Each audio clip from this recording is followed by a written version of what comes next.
Bom, a gente vai fazer a gravação de um podcast com a nossa doutora Roseli, psicóloga, para a nossa empresa Mister Doctor. Meu nome é Jennifer, essa é Emily, isso é Emily, no qual a gente vai estar elaborando as perguntas e tirando dúvidas. Bom, antes de começar, a gente queria agradecer a senhora tirar um pouco do seu tempo, porque a gente sabe que é muita coisa. E para tirar uma dúvida assim, principal, o que um psicólogo faz? Tipo, um professor ele ensina, e um psicólogo, por exemplo? Boa tarde. Boa tarde. Eu que agradeço o convite, e a gente está aqui para ajudar mesmo. O que é que um psicólogo faz?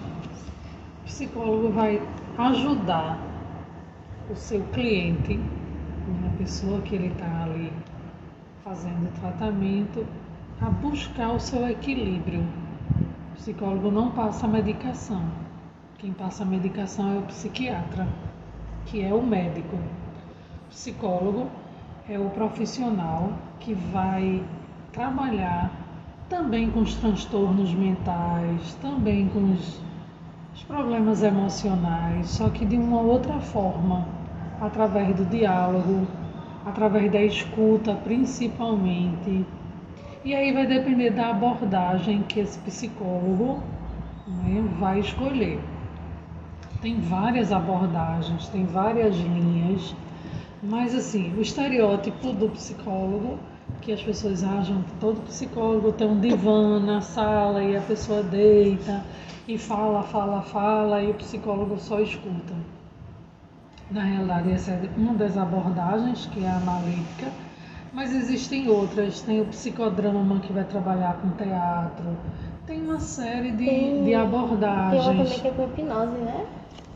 Hipnose hoje já é pouco usada, mas ainda existe. Eu não sabia.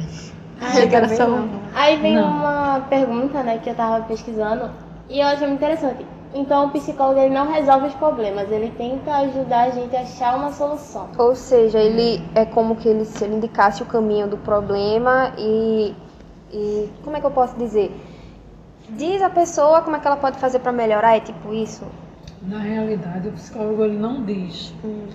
Durante o processo, ele vai ajudando não chama nem paciente, chama cliente, porque pressupõe que a pessoa não está doente, ela está passando por uma fase de desequilíbrio, uma fase de mais fragilidade, mas assim, o psicólogo, em suma, ele vai ajudar o indivíduo aqui, porque a gente tem as soluções dentro da gente, que ele tome consciência e que ele resolva, porque a gente já sabe mais ou menos o que fazer. A gente às vezes não quer só admitir, a gente tem essa dificuldade, mas não adianta. Se você, por exemplo, fazer uma análise bem grosseira, se você não gosta de vermelho, aí eu vou dizer, você fica tão bem de vermelho, mas se você não gosta, você não vai vestir o vermelho. Você sabe as cores que você gosta, que você fica bem. Então, o psicólogo tem as técnicas, ele vai ajudando o indivíduo a ir se descobrindo, a ir trabalhando suas questões internas. Mas ele não dá conselho, ele não aponta as soluções. O indivíduo aqui no processo vai descobrindo e vai resolvendo e vai decidindo, ou não. Isso às vezes leva anos, depende muito. Cada um de nós tem uma história dentro de si. Quanto mais tempo de vida a gente tem, mais histórias a gente tem. Então, resolver algumas coisas que ficaram mal resolvidas no caminho vai depender muito da história de vida, do que se pode mexer. Nós temos baús dentro da gente. A gente não pode abrir esse baú e sair tudo, não.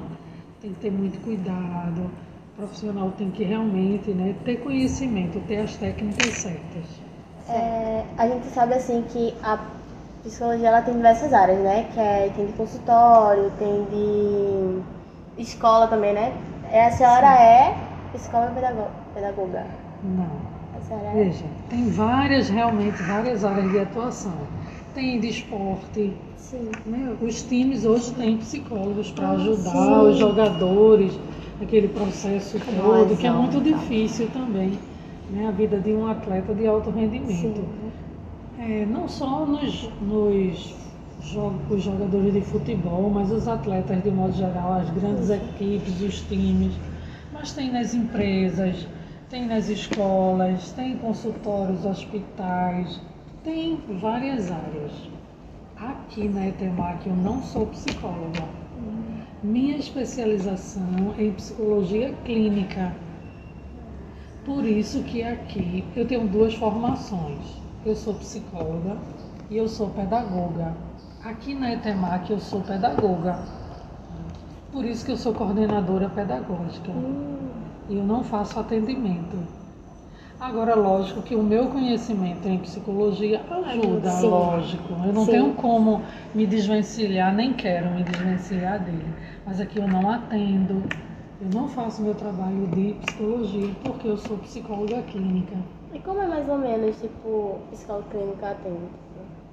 Psicólogo clínico, aí ele vai receber a demanda do cliente e aí, dependendo da abordagem, no caso a minha que é analítica, é escutar e ajudar essa pessoa a ir resolvendo suas questões, buscando equilíbrio.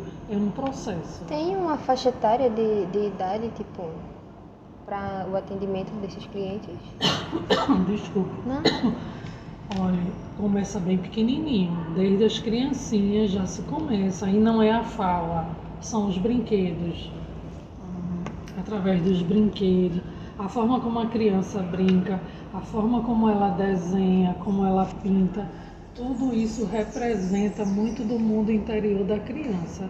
A partir, né, dessa fala mais desenvolvida da criança maior, aí sim é capaz de se estabelecer diálogos.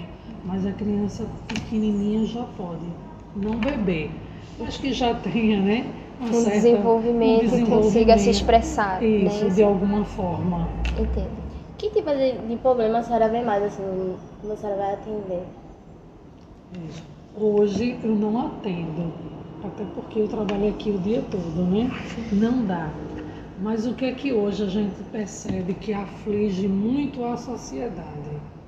E em especial, jovens e adolescentes. Ansiedade, depressão.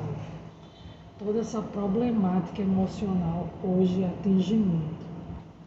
E aí vem uma série de transtornos juntos, adultos, síndrome de pânico, depressão, que hoje, né, virou assim algo muito comum, infelizmente. Por conta de todo o contexto que Teve a gente pandemia vive. também. A pandemia agravou muito. As pessoas tiveram que ficar trancadas em casa. A vida da gente mudou, né? De repente a gente não podia sair mais. É que o ser humano, ele normalmente, tipo assim, normalmente não, né? Ele é uma pessoa sociável. Sim. Então, a partir do momento que você tem que ficar dentro de casa sem poder socializar com outras pessoas, acredito que isso mexa com o psicológico. E mais, a questão da morte. Sim. A gente sabe que vai morrer, mas assim, a gente vendo aquelas mortes todas, milhares de pessoas todo dia, todas aquelas cenas reais, aquilo mexeu muito. É desesperador, né? Foi E para quem perdeu um parente, então... E muita Ai, gente perdeu parentes, amigos, então assim, foi um período muito conturbado, Sim. muito difícil e que acirrou a problemática. Um psicólogo, ele pode contar tipo assim, os segredos de um paciente, Nunca. É como se houvesse um Nunca. sigilo, não é? mas tem exceção? Não. Poder Não compartilhar com o Não, outro? não. Não pode. Aí a gente queria levar um pouco sobre a área da nutrição, porque é onde a nossa empresa, Mister Doc, ela leva, que é a área de alimentação saudável. E aí, existem transtornos alimentares, que é a anorexia e a bulimia. Qual a diferença entre os dois? Na anorexia, a pessoa não consegue se enxergar como ela é. Ela sempre se vê com mais corpo. Então ela está magérrima, ela está esquelética, mas é um transtorno que a pessoa perde a noção do real. Então ela não consegue ver o corpo dela como ela é. Tá? É uma questão de autoestima muito séria, precisa de tratamento e geralmente o psicólogo sozinho não dá conta. que aí tem que entrar a medicação, tem que entrar com o psiquiatra. A bulimia, a pessoa come exageradamente e também coloca para fora, porque aí ela se sente culpada porque comeu, aí coloca para fora, aí depois come de novo. Então são transtornos seríssimos que atingem também muito, principalmente muitos jovens e adolescentes e em geral o sexo feminino, por conta dos padrões, né, os padrões sociais que as pessoas não conseguem rejeitar e querem se enquadrar, então isso mexe muito. Principalmente, eu digo sempre adolescentes e jovens, e o adolescente porque está em formação. Sim. Né? Se alguém disser que eu não estou bem, tá, tudo bem. Mas eu estou bem. Mas um adolescente, um pré-adolescente que está em formação, a resposta do outro ela é muito mais importante, ela atinge mais. Vocês sabem disso, né? Sim. Eu já passei por isso também. Então, são fases da vida da gente. Só que tem pessoas que são mais frágeis. E aí elas não suportam muito esse feedback negativo dos outros, que para ela é negativo. Então isso vai fragilizando e junta com outras coisas e tem muita gente precisando de ajuda. Sim. Muita. Como um transtorno alimentar ele pode ser definido? Leva a isso, né? É porque eu perdi. Perdeu a minha O raciocínio. transtorno alimentar é esse comportamento que a pessoa tem, ela não se percebe assim, mas que leva a uma doença emocional e uma doença física. Sim. Porque nos dois casos, a pessoa, uma deixa de comer, que o anorexia ele deixa de comer, e o outro come e bota para fora porque se sente culpado. Nos dois a pessoa se sente culpada. Então, são transtornos que podem levar a doenças graves, mas são transtornos também que têm cura, que têm acompanhamento. Aí assim, quais dicas a gente pode dar para quem tem compulsão alimentar? Eita, difícil, né? Porque assim, quem tem compulsão alimentar, se a gente for aconselhar, não vai adiantar, não é? Porque assim, a gente tem que entender que quem se nega a comer, vocês conhecem colegas que às vezes se negam a comer. Ou quem come demais, compulsivamente, não é porque ele quer ou ela quer, já é algo que está fugindo ao controle. Porque quando a gente tem controle, a gente vai moderando. Sim. Ah, eu quero comer agora, eu não quero comer agora, eu não quero comer, mas eu preciso comer. Isso a gente tem um controle da nossa vida. Eu digo sempre, o nosso cérebro ele trabalha de duas formas. Ou a gente manda nele, ou ele manda na gente, e a gente precisa mandar nele. Porque senão ele vai procurar sempre o prazer dele, que nem sempre é o melhor para a gente. Então assim, uma pessoa que tem uma compulsão por comida, se você for dizer, não coma não, o máximo que você vai conseguir é que ela fique chateada com você. Sim. Agora, a gente precisa sondar, ver se uma outra pessoa pode conversar e pode, se for de menor, chamar a família e ajudar esse jovem ou esse adulto, esse ser humano, essa pessoa, a ir para um psicólogo, a fazer um tratamento. Porque essa pessoa tem que entender que ela tem um transtorno. No caso, o mais aconselhável em casos assim seria a gente incentivar aquela pessoa a procurar uma ajuda profissional, Exatamente. certo? Porque tem toda essa questão de, às vezes, a gente quer ajudar a pessoa, mas a gente não é profissional. Então, nem sempre vai saber dizer a melhor coisa que aquela pessoa precisa para a situação que ela está passando. Porque tem gente que diz assim, fulano está com depressão, vai para a praia, vai para o shopping. Esquece que a doença não está fora, a doença está dentro. Então ela vai para o shopping com a doença, ela vai para a praia com a doença. Então ela precisa de ajuda profissional. Atividades como essa de lazer, elas podem até ajudar um pouco, não é? Mas depois, como é uma doença bem séria, si, já vai voltar. Como é uma doença séria, o ideal seria esse, né? Que buscasse ajuda, porque só dessa forma pode conseguir combater mesmo essa doença, por assim dizer. Controlar mais, né? Exato.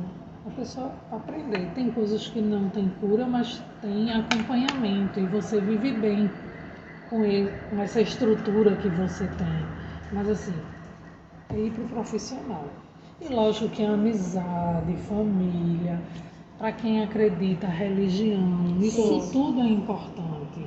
Né? Isso tudo dá o suporte. E o profissional, porque tá aí para ajudar. Tem gente que, levando, não para essa parte, né, na discussão, mas tem gente que em depressão e ansiedade precisa tomar remédio, né, tipo faixa preta.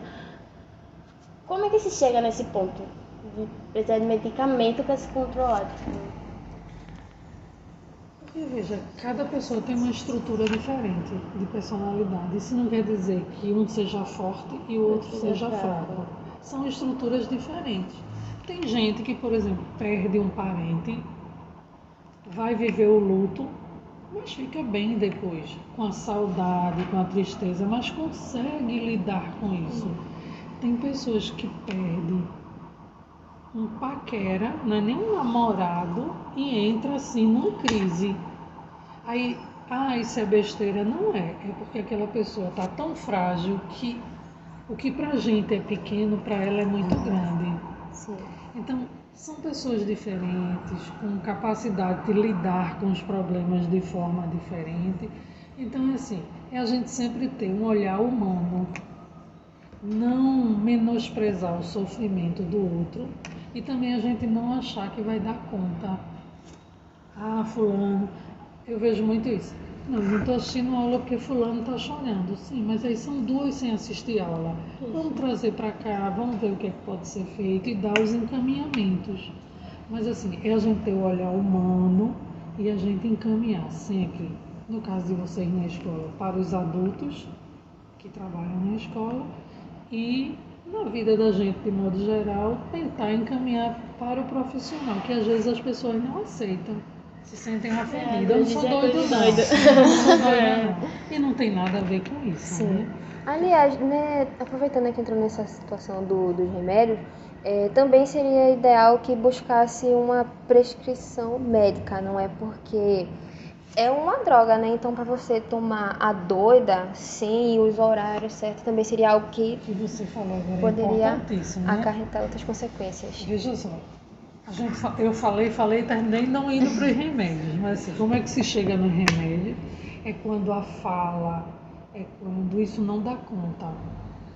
Quando só falar e o ouvir não está dando conta, a pessoa não come, não dorme, não consegue se controlar, aí o profissional, que é o psiquiatra, entra com medicação adequada, nas doses que podem ser ingeridas nos horários determinados. Então, nunca, em tempo algum, se deve tomar qualquer remédio sem prescrição médica. Imagine um remédio que vai mexer com o emocional da gente. Então, isso é desde um remédio para uma cólica, para uma dor de cabeça. E se o outro tiver uma alergia e tiver um ataque anafilático e morrer? Imagina o pessoal, tem tarjinha preta aí. Isso é muito sério, porque pode causar em mim um efeito, em você outro. Exatamente. Um remédio para dormir em você pode não causar, não lhe fazer dormir, e mim pode deixar 2 dias dormindo. Vai depender de como o meu corpo absorve. Então, por isso que existem os profissionais. Nunca, em tempo algum, tomar remédio por conta própria. Muito menos os famosos tarjas pretas. Né? Nunca. Esse daí a pessoa escuta falar direto. E quem precisar tomar, também não se sentir, eita, estou tomando tarja preta. Não. Existem medicações que precisam ser mais fortes. E se foi um profissional mesmo que passou. disse... E por que é tarja preta?